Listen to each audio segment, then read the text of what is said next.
कायद्याच्या 155 कलमाखाली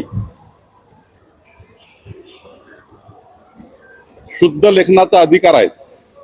शुद्ध लेखनाची दुरुस्ती करण्याचा अधिकार आहे.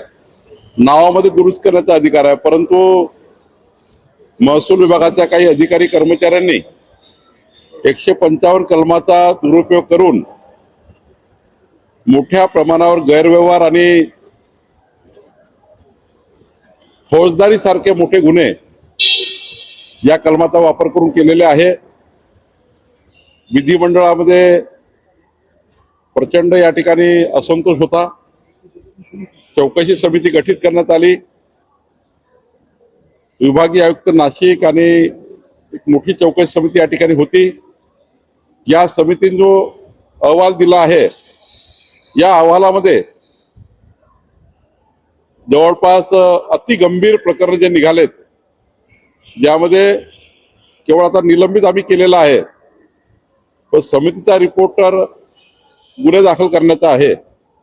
आम्ही आता कायदे लॉ ज्युडिशियरला सांगितलं आहे की याच्यामध्ये सर्व तपासून बघा, पण एक गंभीर गुन्हा केलेला आहे. आणि त्या गंभीर गुन्ह्यामध्ये ज्यामध्ये अनेक शेतकऱ्याच्या प्रॉपर्टीज या बिल्डरच्या नावाने करणे, चुकीच्या पद्धतीने फेरफार करणे, त्यामुळे हे निलंबन झालं आहे.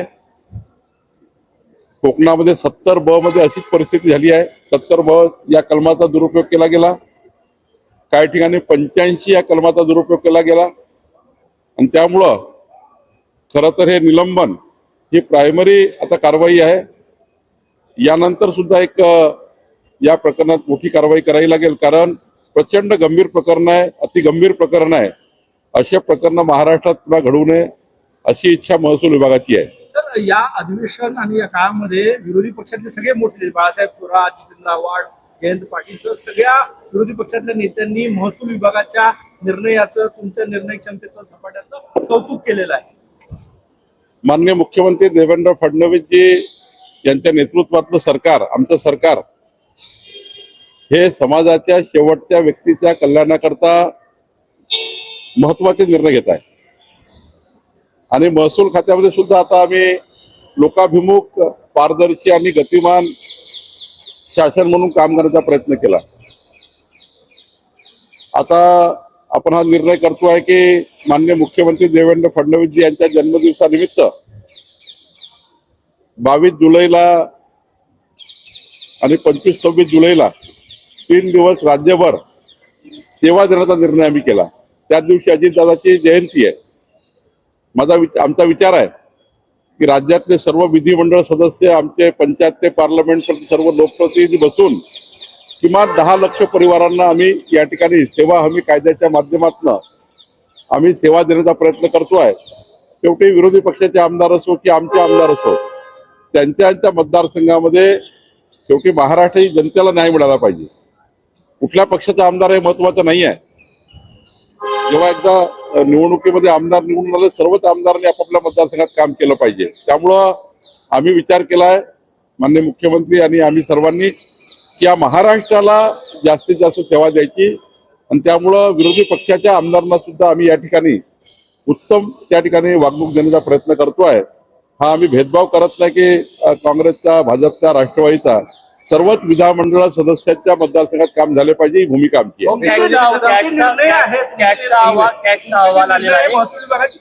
फक्त आमदारांना नाही तर जनतेच्या थेट म्हणजे शेवटच्या माणसापर्यंत, शेवटच्या शेतकऱ्यापर्यंत पोहोचणारे आहे, म्हणून कौतुक होत आहे. नाही, असं आहे की अनेक दिवसापासून महसुली संहितेचा वापर करून जनतेला सुलभ व्यवस्था उभ्या करू शकतात असा महसूल खाता आहे. जसं आता मी या आठवड्यामध्ये देवेंद्रजींनी मला सांगितलं, गडचिरोली जिल्ह्यामध्ये 40,000 बंगाली परिवार आहेत. 40,000. पण त्यांचे जे गावं आहेत, गावाच्या गावं हे सरकारी जमीन दाखवलेली आहे. जवळपास या ठिकाणी 50,000 एकर जमीन बंगाली समाजाची आणि आदिवासी समाजाची अशी आहे, ज्यामध्ये क्लास 2 लावण्यात आलेला. आता महसूल विभागाचा हा निर्णय करायचा आहे. क्लास 1 होतील, उद्या फ्री होल्ड होतील.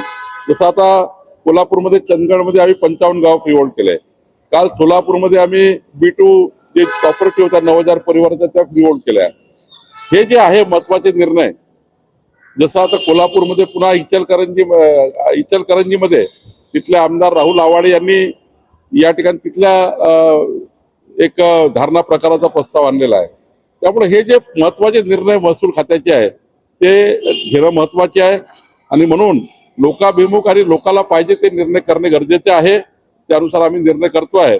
मला वाटतं महसूल खातं अधिक लोकाभिमुख करण्याचा विचार आहे. जसं आता आम्ही विचार केला आहे 50 वर्षानंतर महसूल खात्याचा जो आकृतीबंध आहे 50 वर्षानंतर आज आम्ही करतोय. त्यालाच मंत्रिमंडळाने मान्यता दिली. नायब तहसीलदार ते ऍडिशनल कलेक्टर पर्यंत जे आमचे अधिकारी आहेत 50 वर्ष त्यांचा आर झाला नाही, आकृतीबंध झाला नाही. काल मंत्रिमंडळात आम्ही आणला आणि आता आर मंजूर केला. त्याकडे कर्मचाऱ्याची मदत आपण करतोय, कर्मचाऱ्याला न्याय म्हणून देतोय. असं नाही का आम्ही सस्पेंड करतोय नुसतं. 50 वर्ष कर्मचाऱ्याचे प्रश्न संपले नाही, प्रमोशन नाही, पोस्टिंग नाही, याचा सारा निर्णय आम्ही करतोय. चांगल्या उत्तम काम करणाऱ्या अधिकाऱ्यांना आमचं संरक्षण आहे. उत्तम काम करणाऱ्या अधिकाऱ्यांना आम्ही प्रचंड मजबूत करतोय, त्यांना चांगला पोस्टिंग देतोय, प्रमोशन करतोय. आणि आता आर झालाय म्हणजे महसुली कर्मचाऱ्याच्या अधिकाऱ्यांच्या जीवनातला सर्वात मोठा हा या ठिकाणी आर जो असतो त्यांचा आकृतीबंध असतो तो मंजूर होणे 50 वर्ष झाला नव्हता, झालेला आहे. त्यामुळे हे जे महत्वाचे निर्णय आहे त्यामुळे या निर्णयाचा फायदा जनतेला व्हावा ही भूमिका आमची आहे. त्यामुळे महसुली तुटीबद्दल त्यांनी ताशेरे ओढले.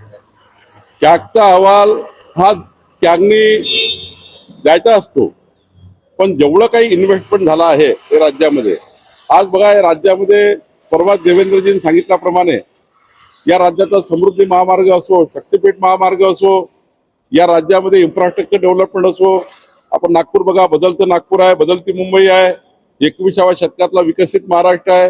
हे जे इन्व्हेस्टमेंट आहे हे इन्व्हेस्टमेंट म्हणजे पुढचं फ्युचर आहे. तुम्ही जर कर्जाचा डोंगर वाढला त्याची चिंता करत बसले, कर्जाच्या डोंगराची चिंता करत बसले तर इन्फ्रास्ट्रक्चर डेव्हलप होणार नाही. आणि एखादं कर्ज आज जरी 4%, 5%, 7% घेतलं असेल, याचं जे पुढच्या काळामध्ये जो GDP आमच्याकडे येणार आहे किंवा आमचं महाराष्ट्र पुढे जाणार आहे, कितीतरी पटीनं महाराष्ट्र पुढे जाणार आहे. त्यामुळं हे जे आज कर्ज आहे हे पुढच्या काळामध्ये मोठं या ठिकाणी इन्कमचं सोर्सेस आहे. अमरावती तूट जी होती ती महसुली उत्पन्न आणि खर्च तुटीबद्दल. तुटी जरी असेल ही तूट भरून काढायला काही वेळ लागत नाही, काही वेळ लागत नाही तूट भरून काढायला. देवेंद्रजींनी या राज्याचं ज्या पद्धतीनं त्या ठिकाणी मॅनेजमेंट केलं आहे, ज्या पद्धतीने त्यांचा फोकस आहे, या डेव्हलपमेंटच्या आधारावर उद्या या महाराष्ट्राला जी मजबूती मिळेल त्यातले हे सारा तूट भरून निघतील. त्याला काही फार नाही. विदर्भातल्या बहुतेक जिल्ह्यामध्ये सोयाबीनचं पीक जे आहे ते उगवलेलं नाही. या बोगस सोयाबीनची विक्री झाल्याचा संशय आहे. काय या सर्व सप्लायर जे लोक आहेत, ज्या शॉपमध्ये विकल्या गेलं, ज्या मुख्य त्यांचे एजन्सीज आहेत त्यांच्यावर गुन्हे दाखल करण्याचे निर्णय कृषी विभागाने घेतलेला आहे. परवाच माझं त्या ठिकाणी सूरज मांढरे त्यांचे कमिशनरशी बोलणं झालं. अमरावतीमध्ये बऱ्यापैकी 800, 900, 1000 शेतकऱ्याला फसवलं आहे असे अनेक ठिकाणी तक्रारी आल्या आहेत. या कुठल्याही कृषी केंद्रांना त्यांच्या सप्लायरला सरकार सोडणार नाही, त्यांच्यावर प्रचंड गंभीर गुन्हे दाखल करेल आणि या शेतकऱ्यांना पुन्हा बियाणं कसं देता येईल याकरता आम्ही काम करतोय. 50,000ची अट जी आहे ती फडणवीस साहेबांनी काढलेली आहे, तर सरसकट 2 लाखापर्यंत कर्ज माफ होणार. माननीय मुख्यमंत्री देवेंद्र फडणवीसजी यांचं संपूर्ण महाराष्ट्राने अभिनंदन केलं. स्वतः शरद पवार साहेबांनी अभिनंदन केलं. विधिमंडळाने काल त्यांचं अभिनंदन केलं की एक महत्वाचा निर्णय शेतकऱ्याकरता काल देवेंद्रजींनी घेतला आहे. 50,000ची अट कमी केल्यामुळे आता सरसकटचा मार्ग मोकळा झाला आहे. निश्चितपणे महाराष्ट्राकरता आनंदाची गोष्ट आहे. अमरावती भडनेर आहे ते उद्या लोकार्पण होणार आहे. उद्या फुलाचं मात्र त्यापूर्वी श्रेयवाद पाहायला मिळते. राणांनी जी निमंत्रण पत्रिका छापली त्यामध्ये आमदार आणि खासदाराचं नाव वगैरे. मला वाटतं की त्या निमंत्रण पत्रिका काही शासकीय नाहीये, ती पत्रिका वेगळी आहे छापलेली. तर त्यांना पटलं ते नाव टाकले, त्यांना पटलं ते नाव नाही टाकले.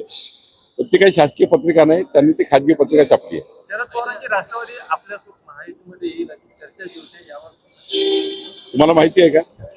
शिंदे त्यामुळं जे काही होणार नाही त्यावर बोलून काही फायदा नाही. शिंदेचे जे विवादात्मक संघटना होते म्हात्रे त्यांचा मुलगा 1 वर्षापासून घरी कोरे सातबारे छापत असल्याचे तपासामध्ये पूर्ण आहे. ते पोलिसांनी जप्त देखील केले. नाही, त्यावर कारवाई होईल. आमच्या महसूल खात्याची छेडछाड केली असेल कोणी, ते कारवाई करू, त्याच्यात काही प्रश्न नाही.